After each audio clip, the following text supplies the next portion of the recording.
Welcome to Al and Ha, two friends talking crypto and sports. Let's get it. All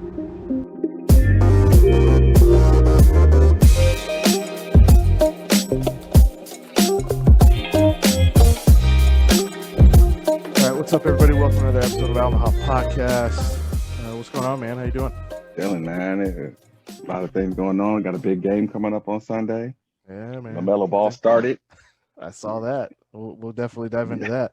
But there was some. So we're gonna dive into some sports here today. There was some big news today that came out in the sports world. Oh my God! Okay, it's happening. Everybody stay calm. What's the procedure, everyone? What's the procedure? Stay calm. Wait. Everybody, calm down. No. EA Sports announced that they're coming back out with their NCAA football That's title, and it was all over the place. The franchise mode. I forgot what it's even called. But the Dynasty. The franchise mode. Oh, the Dynasty when you're recruiting players and you're building towards the bowl game and nothing like it, man. I'm very excited for this. It was funny, man. It was all over Twitter today. I was hit up a couple people, hit up Bugs. He was like, I'm in the gym right now crying. But we can get the biggest freaking Dynasty game of so many people, and you just got to get a game in a week. That'll be the rule. Whoever you're playing, just get a game in a week and just get a big ass fucking Dynasty going. Yeah, that'd be crazy. I can't wait, man. Honestly, like for Chasing people that after don't all know, the same recruit.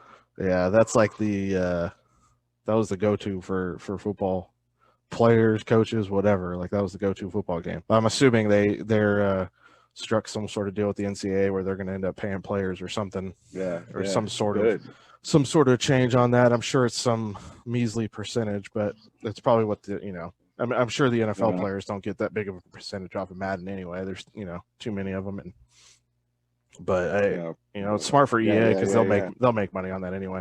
But it was kind of funny. I was looking around on Joe Burrow was irritating. Yeah, it's like comes out the year after. Yeah. But yeah, it was funny. I was just looking on Twitter, just kind of searching or just kind of looking at stuff, and somebody was like suggested EA additions to college football. Search firms, so like for like recruits and all that kind of stuff.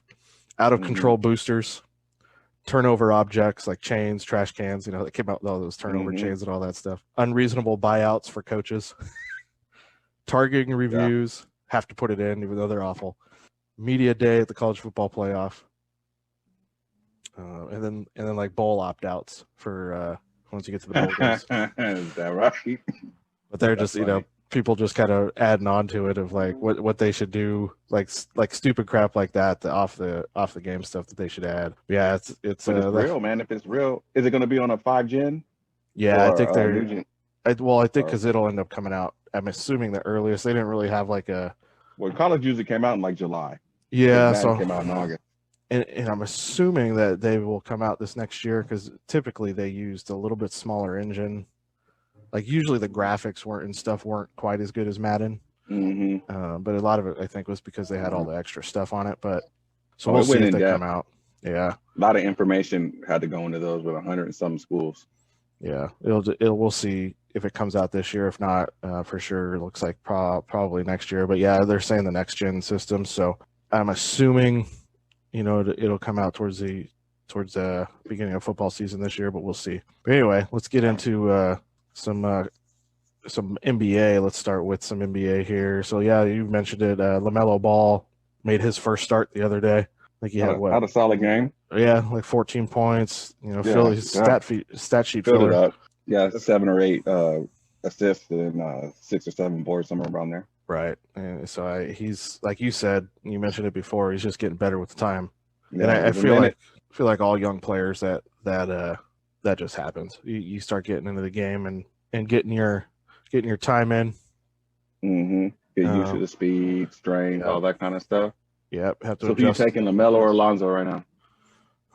I don't even know, man. Like honestly, like the hard part is even if you like looked at it like straight up, if Lonzo right now is a little bit better player, but you have to assume the track LaMelo's going. Like, and I said it before. Obviously, I take LaMelo right now. Yeah, I do too. I deal with the growing pains. Yep. But he'll fuck around and he can be like I don't see him scoring like Luka, but I can see him getting 18 to 20. But I can damn sure see the 12 assists, 8-9 boards a game. I can see that all day long. I don't know, man. If he gets a little jumper, because Luka can't really shoot the three. If he gets a little jumper, his step back is lethal. Yeah, but he gets a little bit heavier. He's big. He's a tall kid. He's like 6'7". So yeah, we'll see. I agree with you though. He definitely has kind of that Luka game in him. But yeah, Luka's like 210 or 220. Like Luka's outside linebacker-ish. Yeah. LaMelo is fucking kicker. That slender ass, man. At least Lonzo looks like a receiver or cornerback type right now. Yeah. Yeah. Well, that's what I was saying, man. You get another year with him and get him in the weight room and he'll thicken up a little bit. But I think it was last night or the other night too. I don't know if you saw it, but the Suns, they beat the Mavs. Booker hit the game-winning shot. Chris Paul's been balling. I think I saw a stat last 2 games. He's had like 62 points, 21 assists. Yeah. I think he had a 31-point triple-double last game, or damn close to it. He might have had like nine boards or something. But yeah, I think he does what he has to do. He's out there Deion Sanders and that shit right now. If they need him to score, he'll score. If Ayton and Booker are on and that bench is on, then he'll just distribute and do what he does. But if they need him to score, and I think they took an L to somebody, I forgot who it was, but it wasn't a good L. Yeah. And from that point, I think it was that point where he just started picking up his scoring because it's what's needed right now, obviously. Yeah, I feel like he's always been kind of that guy. Like I feel like he's been able to score, but he's not the like elite scorer. Obviously, I mean, he has his games where he'll get in the high 30s and stuff, but he's like the quintessential point guard. Yeah. And like I said, I'm not a huge fan of him, but yeah, great player. Like can't knock that. But yeah, he's always been able to get his buckets, been able to, facilitate the offense, get his assists, rebound here and there when he needs to. And I feel like he's underrated defensively. Maybe a little bit, as he's gotten older, he's a little not as consistent defensively, but he would always lead the league in steals. Yeah. He was like in his prime when he was moving around, he was that 2.6 to almost 3 steals a game type of cat. Right.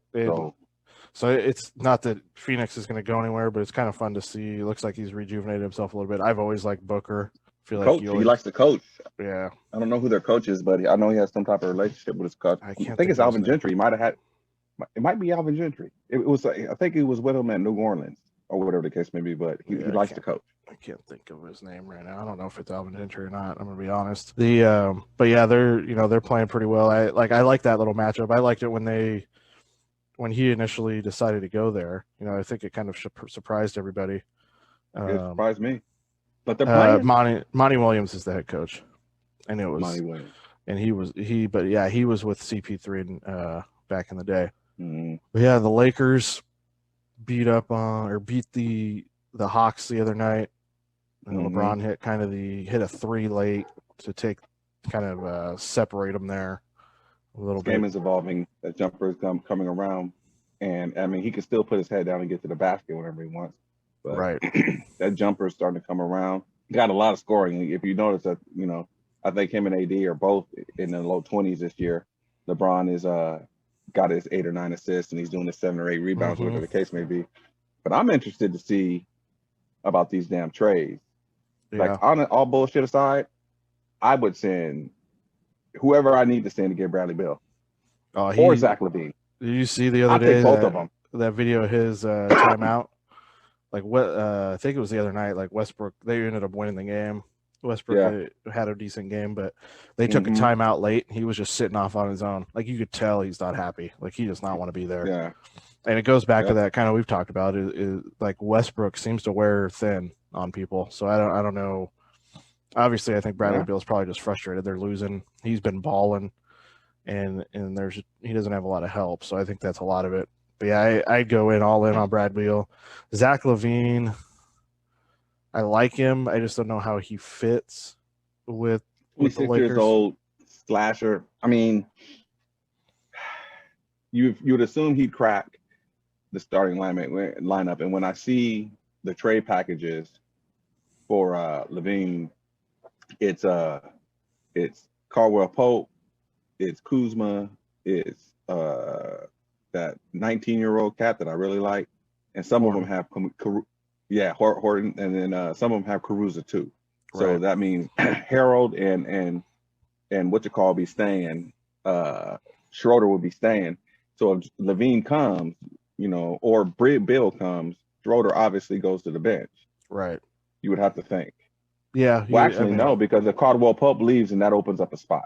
Never mind. Yeah, but you're trading away your bench, so you would assume they would kind of even that out a little bit there. If you're having to trade Kuzma, KCP, and Caruso or somebody else with it, you're Horton Tucker. You're getting rid of your bench, so you're going to have to even that out somehow. If you're bringing in Levine or Beal, obviously Beal would be in the starting lineup, and I would assume at that point you'd move Schroeder back to the bench. But they seem to be gelling, playing really well. Trez is fitting in real well. Yeah. He's shooting like 70-80%. Yeah. Like last couple of box scores, I hardly ever see the games because I just can't watch them. They don't show them out here for whatever reason. I don't have regular TV. I got Sling, but yeah, I check the box scores and it's 7 for 10, 8 for 11, Right. 8 for 10. You know what I'm saying? Yep. No, he's very, very. He's definitely taking advantage of playing with AD and LeBron. Yes. He's obviously LeBron makes it easy for people to score. He's getting you the ball near the basket, and then AD obviously when they're on the court together, he's going to take a lot of the pressure off. People are focused on him, and so he's not getting. Typically, you got to think when he was on the court last year, he's coming off the bench. Obviously, you have Kawhi on PG, but was kind of that spark off the bench for the Clippers, and so you have to. I didn't watch a ton of Clippers games last year, but some that I did see, he's getting whoever the best big defender is. He was getting them when he was in. Yeah, and then the Clippers are definitely they've turned it on. I think them and the Lakers are 1-2 in the West, if I remember seeing right. Yeah. They're kind of going back and forth. I think they're like, one would go up a half game, the other one would be up a half game. So, but they're gelling. Obviously we knew they were going to be good, and PG and Kawhi would get it straightened out early in the season. They were a little shaky, but yeah, we all. I mean, come on, man. It was going to be between obviously them, the Lakers, and the Nuggets in the East. Yeah. Or in the West, sorry. But yeah, the East is actually turning out to be a little bit of a logjam at the top. You got Boston playing well, Philly playing really well with Doc Rivers there. Go figure. Yeah. And then obviously Brooklyn. Yeah, Brooklyn will. I mean, when they gel, and they're actually in the process of, but it's the issue is the defense, and Kyrie actually, spoke on it. But I mean, the issue is going to be their defense. They got to play defense. Yeah, I mean, you can't assume that you're just going to outscore everybody. And teams like the Lakers and these other teams are committing to defense. Mm-hmm. You got to buckle down on that end. And they have pieces. Brooklyn and the Clippers were playing tonight. I was just checking the score. 2.7 left. Clippers are down 119 to 122. So there you go. Nobody playing defense again. But but like we've talked about, like KD, he's such a matchup nightmare. Even somebody like Kawhi, who's arguably when he's playing well, one of the best defenders in the league, on ball defenders. Yeah. But KD is 6'10", long, has good handle.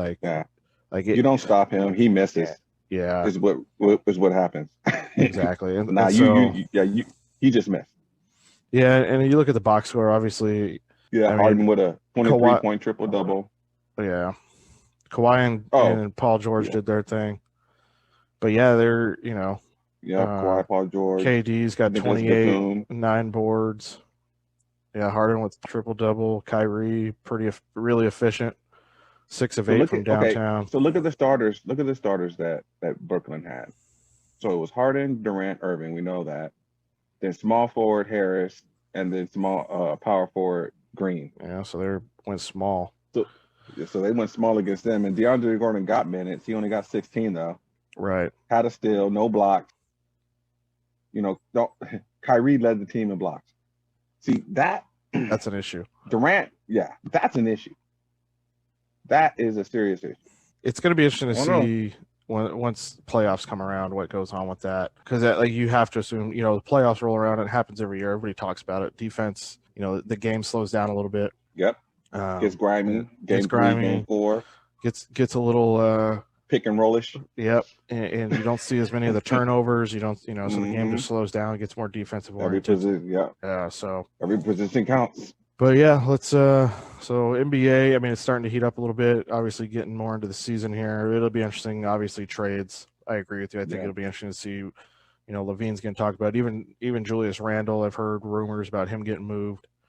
So it'll be Julius Randle might be like a poor man LeBron, man. Yeah, he just, he's 6'8", he's 250. He's worked on his jump shot. He gets his rebounds. He can dribble the ball, and he's getting, I think, about 4 or 5 assists a game. He reminded me big time especially when he first came in. Obviously, he was with the Lakers, and we were watching him all the time. And he didn't have the post game yet, but he reminded me a shit ton of Zach Randolph. Just that kind of undersized power forward, but more agile though. Yeah, but that's what and he didn't have the explosive athletic ability, but he was a bull, right? And quick. Right, agile, and so that was always the comparison I kind of took. If Julius Randle could develop some sort of a post game, because essentially Randolph is a bull, he just has a post game, so he was, definitely deadly down there. But yeah, NBA is going to get interesting here. Like I said, trades coming up, and once you start seeing like with Brooklyn starting to gel and doing their thing as the season goes on, and we've touched on it. Who knows if those three will end up staying together for the whole time, or if they'll end up moving somebody towards the end. Just never really know.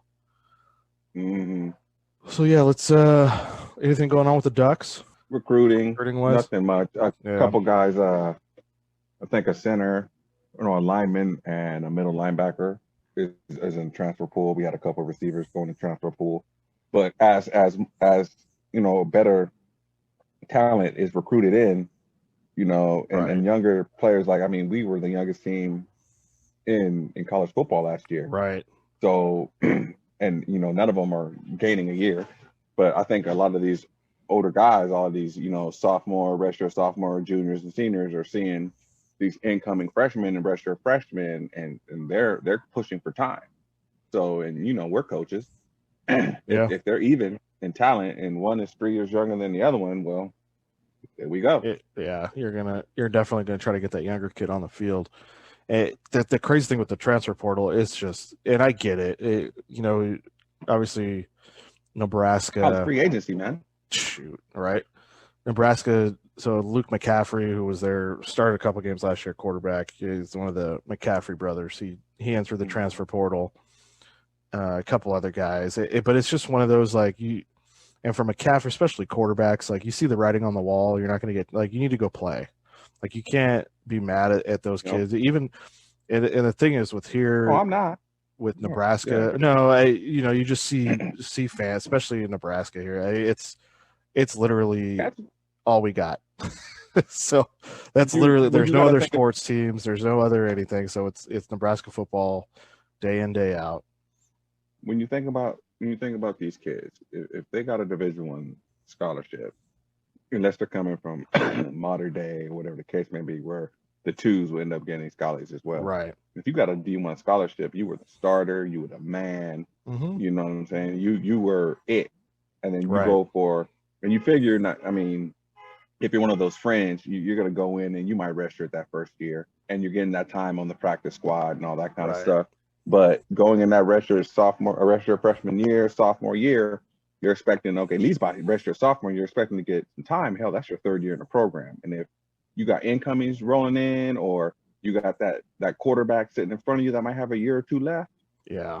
These kids don't play now. Yeah, and that's what I'm saying. You get out here, like I said, it's so prevalent here, off season, everything. It's crazy here. And so you get the, people upset with McCaffrey leaving and not hanging around. You get people blaming the coaching staff for him leaving. And it's these kids, doesn't matter what the coaches do. Kids are going to come in. You got to think too. It's only 11 people that get to play. Yeah, you got to think too, we're in Nebraska. So it almost made it worse. I was listening to a radio show I listen out here. You know, you come to Nebraska, there's obviously things to do in Lincoln, and you know, like man, even a college town like Eugene or something like that, like the kids can go do stuff. Like it's not like you're sitting around doing nothing. And so, but when you come here, you get recruited here, and there's COVID, and you're essentially far away from your home. You're locked down, and it's just one of those. It's tough, man. It really isn't nothing to do. And when you're, you know, we've been getting kids from Florida, big time. Our DB coach Travis Fisher has been recruiting big time in Florida. So we've had a couple, you know, a few of those kids go back home, and you kind of just you understand it. Like it is what it is. But you know, when you have a COVID thing going on and there's nothing to do here, it's a little rough. So obviously, hopefully with COVID lightening up and stuff, this season will be a little different. It's weird too though, because it almost feels like it came up so quick, like the recruiting and like the we had a dozen early signees come on campus already. So it's kind of which is a nice thing. I get some of those kids in. We have trend nowadays. Yeah, recruiting class wise, we had like the top tight end in the nation committed. He's here, and he's literally lives 15 miles from where I'm at. So he's just on the other side in Iowa. But, you know, so there's some talent in. They just got to get some things right, fixed there and get going. But consistent quarterback play. Yeah. And that's the thing. And the line. Yeah. And the line, I think it'll be better. It's going to be a full group of guys that were recruited by Frost. Not that, but you're just going to, like, the size difference is huge. Like, we've talked about this, like, obviously off the podcast with what Oregon's doing. And I know I've mentioned to you with the linemen that they've recruited here. The coaches before, like the last guy we had, he's like 6'4", 6'5". He opted to go to the draft. We had a guard, you know, he's like 6'3", he's going to the portal. But the guys that are replacing him and stuff, I mean, they're like, I don't think any of them are shorter than 6'6". And so, like, our one tackle, he was our right tackle last year, started, he's 6'8". And so you're starting to see the size difference. Like, we're looking like more like a Big Ten line, you know, and one like a bigger, just kind of just you look the part. When you look out there, like a couple of years ago, like Frost's first year here, when we walked out against Ohio State, you could just see the like they did not look like they belonged on the field, like just size wise, let alone obviously like the 4 or 5 star kids and all that stuff. But as a couple years that he's been here, you're starting to see it's like the size difference is there or is not there anymore. And so it's just one of those, hopefully the player, like you said, quarterback plays huge. So hopefully Martinez can be a little bit more consistent this year. They could get that figured out. But let's dive into some NFL stuff. We'll touch on the Super Bowl here in a minute. But we had Houston Texans might make a play. Yeah, I just saw that on Twitter. But the Texans, so they hired their coach. I think we talked about it a little last week.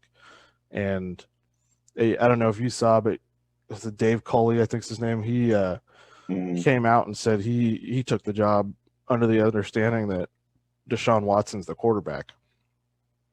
And so I did see some reports where the GM, and I can't think of his name now, the one they hired who's from New England was like, we're not trading Deshaun. Like, he came out flat out said it. Obviously, I think they're going to hear and listen to stuff. It'd be dumb not to. But so they hire the coach. Somebody blows him away. Yeah, Deshaun comes out and is like, yeah, I'm out. Like, I don't want to be here. Like, officially requested a trade. But it's just JJ might follow too. Yeah, and it goes back to. I can see us going and getting him. Yeah, I did see a report the Raiders are looking at him, and obviously there's, I mean, everybody like we touched on. If you don't have one of the top guys, you got to look at it. Yeah. Even you look at the Rams made a play. They traded Goff for Stafford, right? And obviously it's an upgrade at the position. For a team that's really good, you got to think. I mean, they made it to the Super Bowl with Goff, fell short. They upgrade there. They got rid of some draft picks for it, but you figure, the defense is ready. Defense is ready. They got guys around him. Yeah, their window's now. Yeah. So he plays for a couple of years with them, and they get a Super Bowl out of it. Yeah, it's worth it. And Stafford's got the talent, and I actually think in a McVay system, I think he's gonna have a really good year. For the Rams, they have to be obviously one of the they're obviously a pick to make the playoffs. You would think so. Push that ball down the field, man. Right.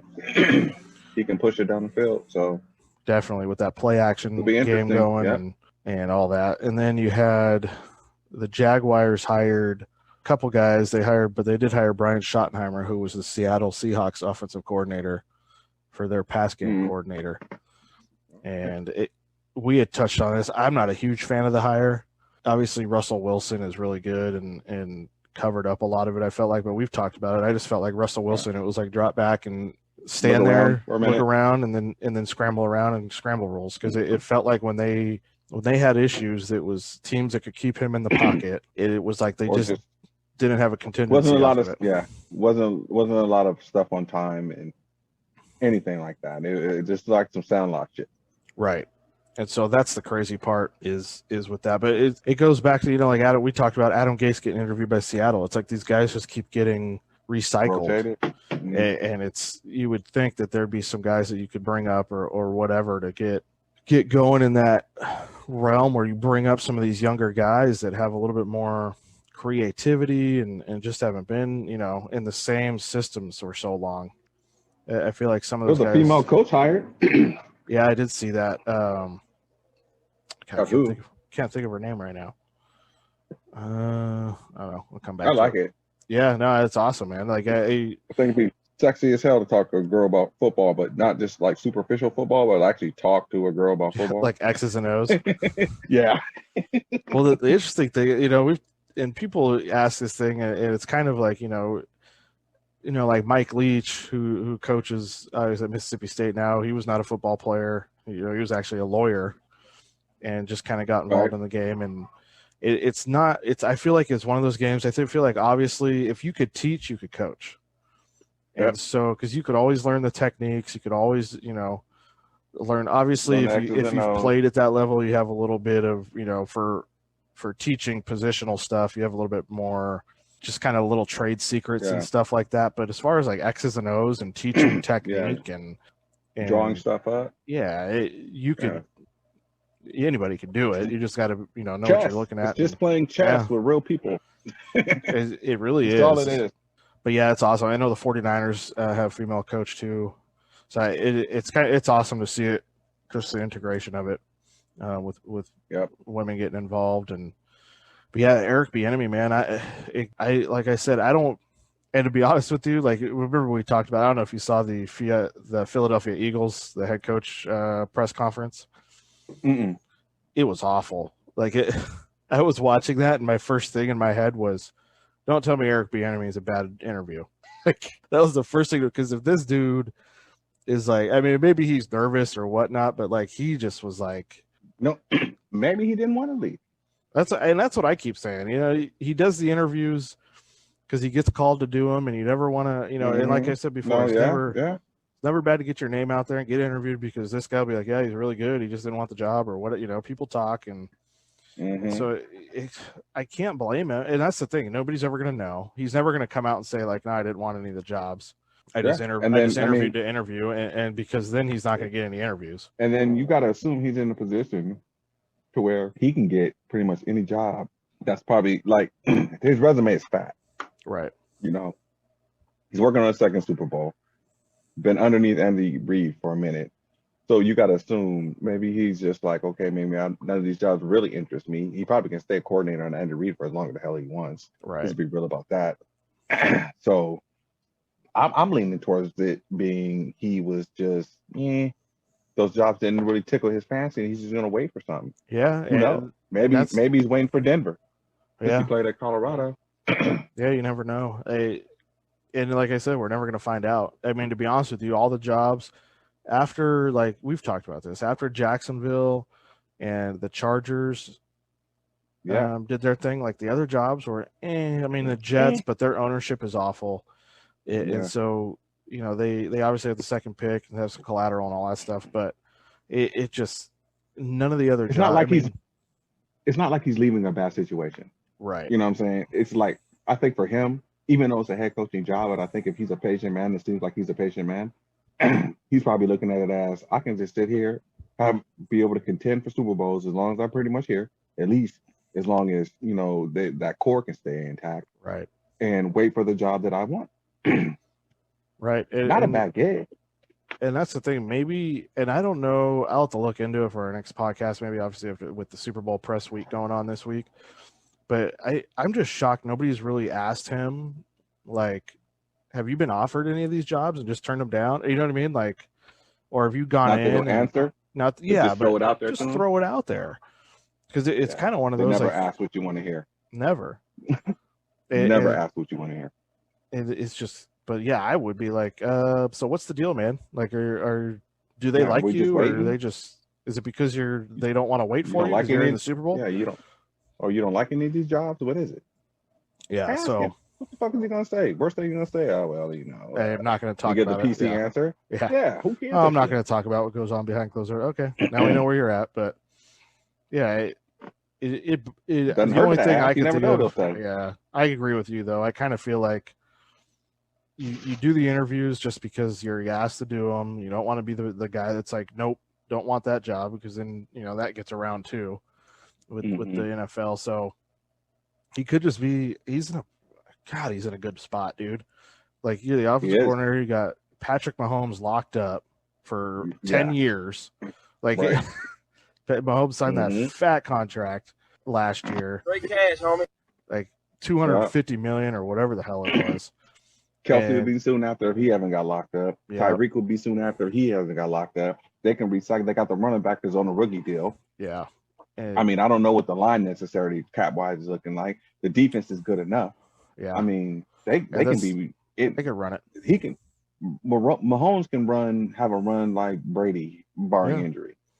Yep. And if he's smart, he kind of does what Brady does. He stays around that same pay range. Brady was never the highest paid quarterback in the league. He always readjusted his contracts to kind of to help out the team a little bit more. Dudes to get some help. And he's in a good spot, man. A good coach, good OC. Like you said, defense is good enough. Got a couple of good players there that they can do their thing. But yeah, I agree with you. I feel like Bieniemy is just at this point, like, I'm turning it down. I just hate hearing the. I wish he would just come out and be like, I just didn't want to leave. I decided I didn't want to leave. Like, it's just end it. Like, don't like all the speculation. That, But yeah, so this week, last football game of the year, man, Chiefs and Bucks in the Super Bowl, Tampa Bay. So first time in history anybody's made the Super Bowl in a home game, which is crazy when you really think about it. After all these years, but I'm excited, man. Like, it's gonna be a good game. It's gonna be a good game. We got the old. It'll fuck around and be 21-17 or some shit like that, since everybody's expecting fireworks. 6-3. It'll be like that Rams game or Rams Patriots game a couple years ago. Yeah, but no, it should be very exciting. The Chiefs are two players at the beginning. Mahomes is at the beginning of his prime. Brady is at the tail end of his career. Great storyline. Exciting players on both ends, on both sides of the ball, offensively and even defensively. I like watching Tyrann Mathieu play. Yeah, he's all over the undersized place. Safety, flies everywhere, does everything at 190 pounds. There was a video. I wish I would have pulled the clip. There was a video of him against the Browns. He came in on a blitz and got fucked up. Like the guard or tackle came out. It was like a little quick pitch out or toss out, and tackle decked him. Did not see it coming, like set him upside down, and the play ended up going backwards, and the tackle helped him up, and he's like woofing, tackle for loss, and all in his face, and the tackle just is started laughing, goes back over the defensive huddle, and he's like, fuck man, 70 fucked me up, I didn't even see this shit coming. He's like, he fucked me up. He's always been, I've always liked him. I liked him at LSU. He's just, me too. That undersized, gives his effort all the time. Honey Badger, man. Yeah, it makes plays, man. He does make plays. I will say that. He may make some mistakes here. He's not the best cover guy, not this or that, but he makes plays. Like when he has an opportunity, he makes those plays. He's good at everything, and his mental is exceptional. Right. Anticipation, exceptional. Like all that type of shit is exceptional.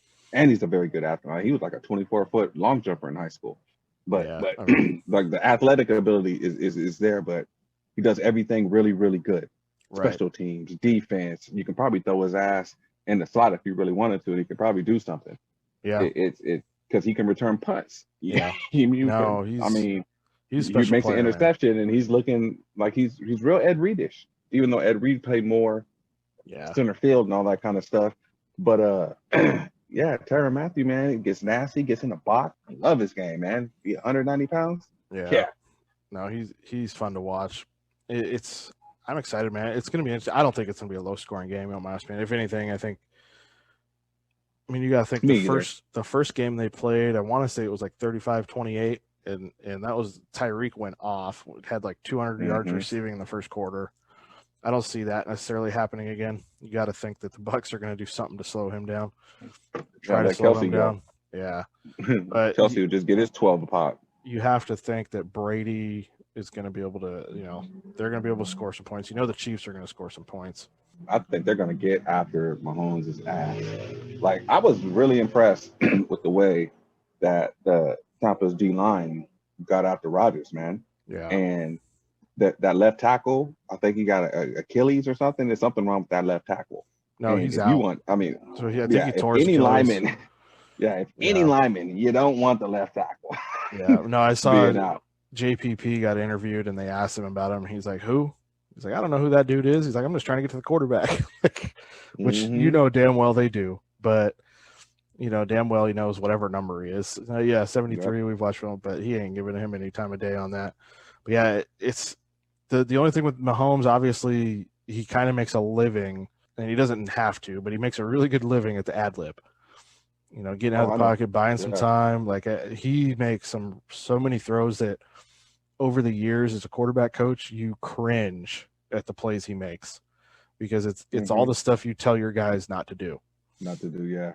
Cross your body, leg, over the middle of the field. And you see him do it, and then you see kids like doing it, and I see obviously following like quarterback guys, like they're teaching, and obviously as a quarterback coach, you always try to teach your kids not, when the pocket's not comfortable, because the odds of it, you just being able to drop back and throw it are slim. Obviously that's, you draw it up that way every play, but you have to be able to move around and throw it at different angles and throw with your feet not set or, but you see it more and more now that obviously it started with Rodgers, but you see more and more with Mahomes really picking up steam that like kids are getting trained to do that kind of stuff. So they're at a younger age, they're making those types of throws and doing them well. Yeah. Well, Favre, Brett Favre, I know there was one before Favre as well, but I remember Favre just being that first coming out, throwing from any angle. Hell, I saw him throw freaking underhand once. Yeah. Just running, just kind of scoop it like a fast pitch pitcher. Yeah. But he was one that he would change angles any which way. Right. You know what I'm saying? Run around a little bit and just hum one, Elway style across the field, 60 yards. And Elway would do it too, because Elway would get out of the pocket. But the thing with Favre, I think why people kind of cringed at it, not necessarily, but he threw so many picks. And I love the way Brett Favre, he's one of my favorite players, like players, period. Just because not that nobody loves the game, but just the way he played the game. Yeah. Like he played the game like it was, every play was his last play. Last play. Every game was his last game. And you could see it. Yeah. But I feel like because he threw so many picks that people would like, oh, he's getting away with certain things because of his arm strength. And obviously Mahomes has a really strong arm, but he's not throwing the picks. And so that's the thing when you're not making the mistakes. That's when people are like, oh, we can do that. And you've seen, I forgot, I think it was second to last game of the year or something. Maybe it was against the Saints. He was running left.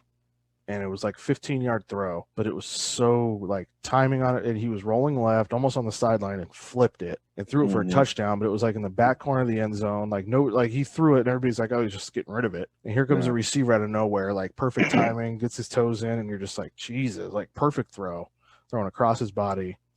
And so you're just starting to see kids do it. You're getting away from obviously the Tom Brady's where you're just stationary for the most part, buying a little bit of time. But Cats defense is getting too fast, man, for that. Well, it goes back to, you look at even like Aaron Rodgers, like you said, the Buccaneers getting after him. He's mobile, but he gets rid of the ball fast too. Right. And it's kind of crazy because some of those quarterbacks, obviously you look at it like they build their O-line, and Green Bay's had a good O-line, and it's just every once in a while they get overwhelmed and it just collapse. And like Tampa, it's almost like the moment was too big for them. Yeah, you can't double any of their linemen, any of them. Because I forgot about Sue, and then that Villa cat came back, and we know the ends are good. Yeah, Barrett and the two middle linebackers are good night. Yeah, like they up front they're good. Yeah, and that's the thing with Vita Vea or whatever his name is, the Samoan cat, and Sue like pushing the pocket up, pushing in the middle. Yeah, it's gonna be in the ends. They got to get screen. Yeah, no, it's gonna be a fun battle to watch between the O line of. What's the backup left tackle going to do? The Chiefs, of the Chiefs, and then the D line of the Buck. And just you don't see no time all year. You don't get a start all year. You don't do shit all year. And I don't know if this guy made all the starts, but I'm just saying it was a big loss. I know that. I've read about that. And then your first game, your real like good game action is a fucking Super Bowl. Yeah, and that's the thing. It's not like you're just missing. So that left tackle, Tony Fisher, like you're not just missing like a starter. Like maybe out of the 32 teams, he's a middle of the road tackle. He's an all-pro, and so you're putting a guy out there who all he's done is gone to practice. We in here talking about practice. That's it. I mean, listen, we talking about practice.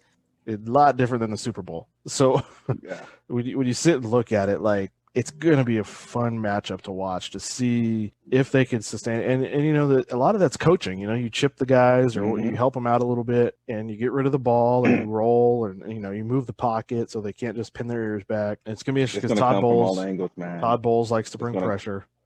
It's going to come from all angles. That's what I was getting at. It's about to come from all angles. Because even if you do delegate it back to chip or whatever the case may be, that's still pretty much leaving – one-on-one. Two guys are one-on-one.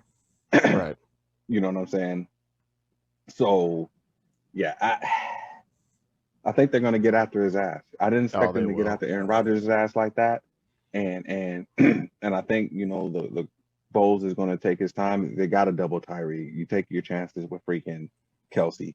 It is what it is. Kelsey's not gonna burn you for 60 at a time, and I highly doubt he'll have 200 at a halftime, let alone in the first quarter. Well, and you got to look at it too. Those linebackers, David and White, have speed, so you ain't gonna really run away from them. I think I like what's his name, Jordan Whitehead, who plays. I think they're strong safety, and then Winfield Jr. They're rookies. They're free safety. I like those two cats. If he's back, I think they both were hurt, right? I think Whitehead got hurt. I don't know if Winfield is quite back yet, but yeah, it's gonna be a fun game, man. I don't know. Like I'm so torn between. I'd love to see Tom Brady win another one just for like the history and kind of the fact that, here he is, his 10th Super Bowl and leaves the Patriots, evil empire, and gets there. I mean, how many people, that was kind of the trendy pick was like, oh, they're, whatever. But then when the season rolled around, people weren't picking him. It was like, oh no, it'll take him a little bit of time. Everybody, even to the point where you're seeing people like thinking the Patriots were going to do better than the Buccaneers this year. And it just goes back to like that quarterback, man. Like if you have a good quarterback, he'll get you games. Yeah, he's good for at least a couple of them. Right. But yeah, my thing with the Super Bowl is pretty much fuck the Chiefs, man. I mean, I think it's somewhat of an even game. You know what I'm saying? And I'm gonna roll with Brady and Tampa Bay, and I'll spit my score out, a little later when we get to it. Yeah. But I'm gonna roll with Tampa Bay because and I got no love for Brady from Tuck Rule, none. He gets no love for me. No. So hold on to that. Yeah, none. I'm still not over it. Whatever. But I never liked the Chiefs. So I mean I didn't up until that Tuck Rule, I was actually not going to say a Brady fan. It's just like, okay, young cat, Bledsoe's hurt, whatever the case is, get it, And then that shit happened, and then that whole franchise is dead to me. Not at the level of the Cowboys, but they're pretty down there. Yeah. But no, I hear yeah, you. man, the Chiefs can't stand the Chiefs, man. I got an uncle that likes the Chiefs, talks a lot of shit. Really, really, really would like Tampa to get it. And I just think it's cool, home game as the Super Bowl and the whole thing, your whole little thing about what Brady's doing right now. I dig that, man. I think it's a great story. I also, and I know the whole adage about, oh, well, you never know when you get back or if you'll ever get back. And yeah, I get all that. But if I had to choose one team in the NFL that say, okay, man, what team in the NFL is going to get to after this year, we'll get to at least one Super Bowl over the next 4 years, what team would it be? Pick the Chiefs. I would say probably. the Chiefs. Yeah, I mean, you have to figure as long as they have Mahomes, they're going to be, they're going to be up in there. It's kind of interesting though. You really sit and think about it. Like it's like Aaron Rodgers. Like he's only made it to one. Mm-hmm. But you have to think with Mahomes, and you have to think like you said the next couple of years. What they got Tyreek Hill and Kelsey. They're going to reload. They'll get some guys. They'll figure it out. They just need some pieces around Mahomes, and they'll make it work. Here's the thing about KC. They have the best tight end in the league. Okay, there's not even an argument about that. I mean, this fucker almost led the league in receiving. Yeah. So he is the best tight end in the league. Number one, elite. The thing about Tyreek Hill is he the best receiver in the league? No. But is he the best of blowing off the top, scaring the shit out of defenses, doing all that kind of stuff, and then you compliment him with Mahomes and Kelsey? That makes him extremely. I mean, 200 yards in the first quarter. Who fucking does that? R.J. Soward in versus when he was in college versus UCLA, but that's different. R.J. Soward. Who does that? Who does that type of shit? You know what I'm saying? I haven't heard that game. Boogs will give you a shout out for that one, man. He pulled one out of that SC freaking bag on R.J. Soward right there. Every time R.J. Soward played against UCLA, he went for 2 bills. Went off. But like outside of like Tyreek Hill, like nobody is doing that. No one does that. People scared of him, man. And you put it on the head. He's not the best receiver, but people are scared because he's so fast. And you touched on it. Even when you watch the Bills game, he took that little slant or whatever and ran around. He ended up getting tackled like at the 5. But he's just watching his burst. He's on such another level than everybody else on the field when he's moving. Yeah. And it's scary, man. It goes back to, like I said, what are they going to do? Is you got to put somebody in front of him, put a safety over the top. Like you have to do something to try to slow him down. And then if you give him too much cushion, they're gonna throw him the ball, give him a little hitch because he's got enough speed. He'll get you 10-11 on a 2-yard route because he'll just run for it. I would Trent Irwin him. I would build some type of defense and Trent, like we did Trent, I would do the same way against him.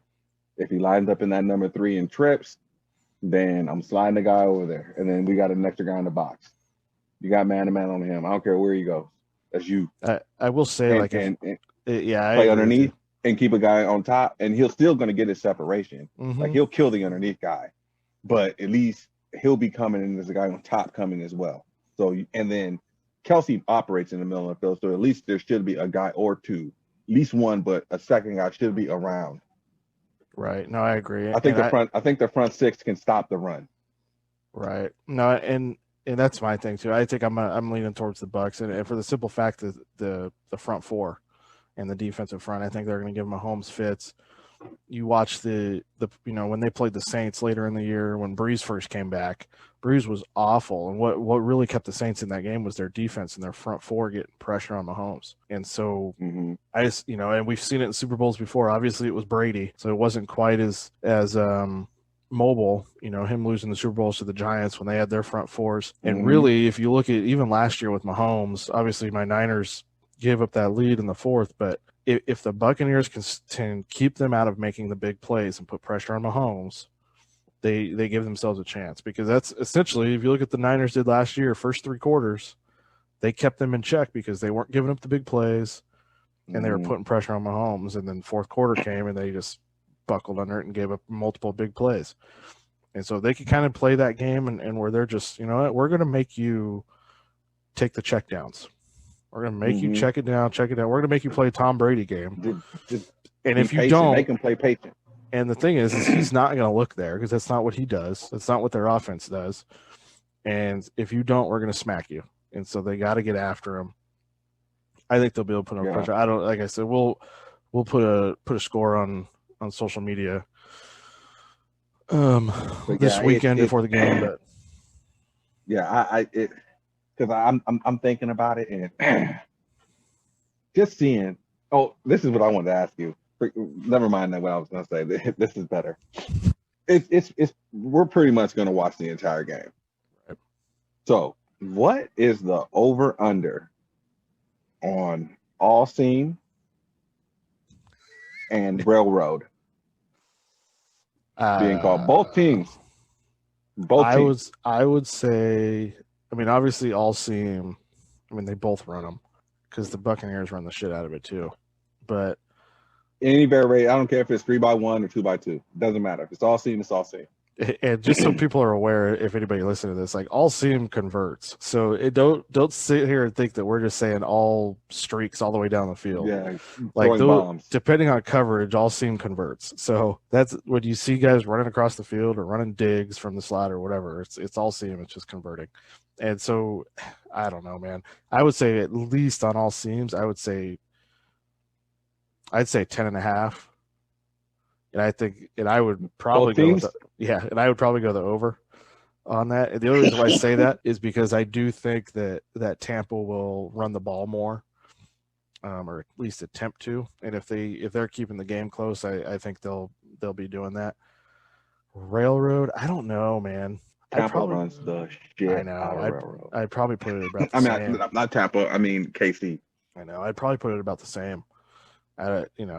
It's crazy. And the funny thing is like we've touched on, like you motion, you shift, you put guys in different spots, you do this, you do that. And it's all the same freaking concept. Mm-hmm. You got two guys dragging, one guy sitting over the ball and in the back, flaring out of the backfield. Swinging out the backfield.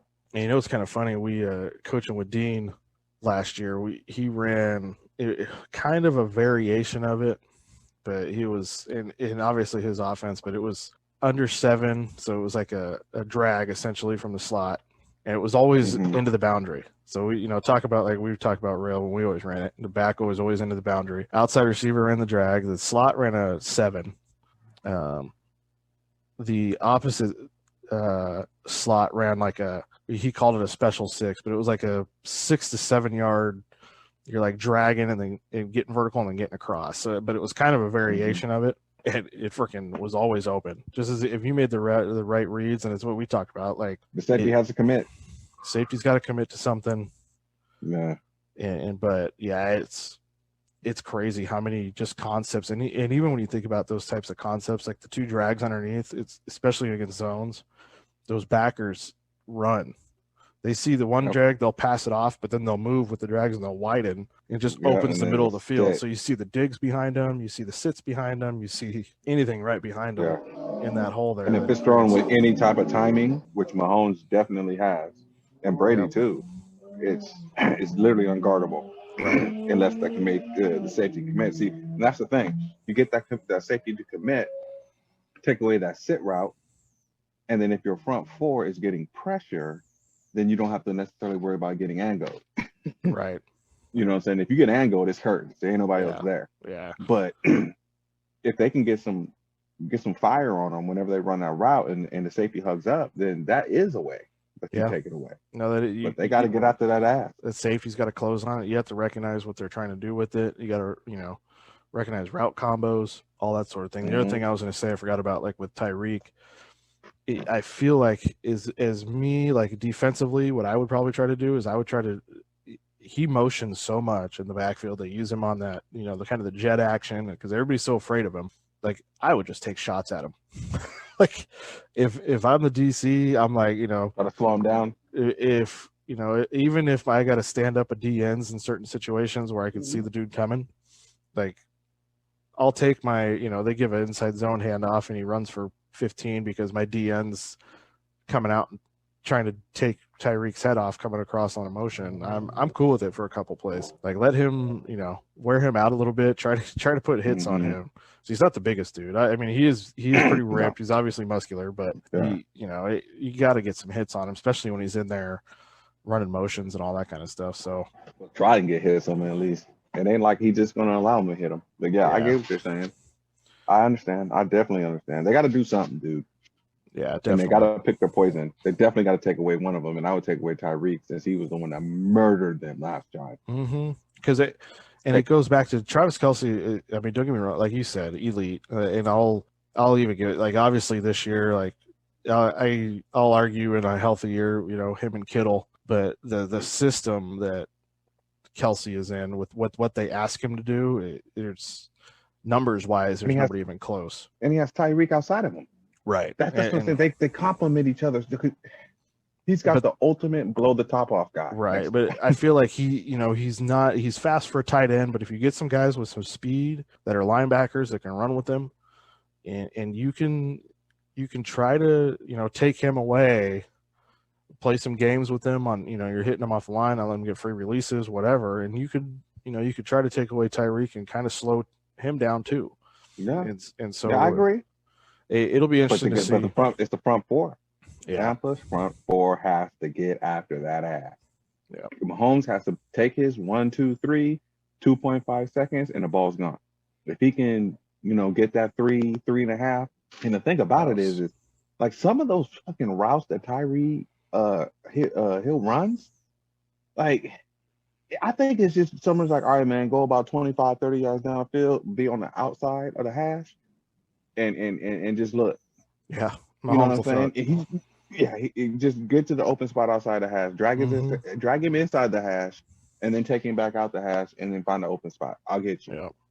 And that's what it looks like. A lot of the time, he has so much speed. Like, you see him on some of those over routes, like he just runs away from the dudes. And it's, you know, again, talking about it all seam essentially, but you see him like down near the goal line too. Like, some of the touchdowns he catches, he's just screaming across the middle of the end zone and the back of the end zone, and nobody can keep up with him. And so eventually, if he's running horizontal on the football field, he's going to get open, especially if they're man to man. And so, yeah, that's what I'm saying. You got to have a guy over him. Yeah. And then he's so good is he's at the point where he can kill two guys. Like, he'll kill the first guy. You press him or whatever the case may be, unless you're long. If they combine a long guy, he might have an issue with that.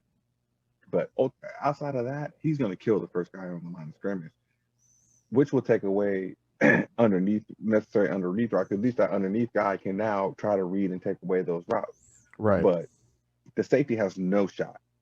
No shot. You know what I'm saying? So, and you think that this is the type of shit, like when we used to play Hart and they used to play that fucking quarters and basically that outside linebacker versus our slot, we would just run slants right behind him, swing the back opposite, run that slant right behind, he would catch it in between. And ultimately when the safety would bite down, we'd go his ass. And that was quick. Right. You know what I'm saying? So I know there's contingencies and all that kind of stuff, but they got to figure out something. Yeah. They can't let them both go off. I know that's one of those things. Like, I feel like too is like if you use, like you said, the angos and all that kind of stuff, the double moves. Like, as a coach, you have to tell those DBs, if Tyreek gets you, tackle him.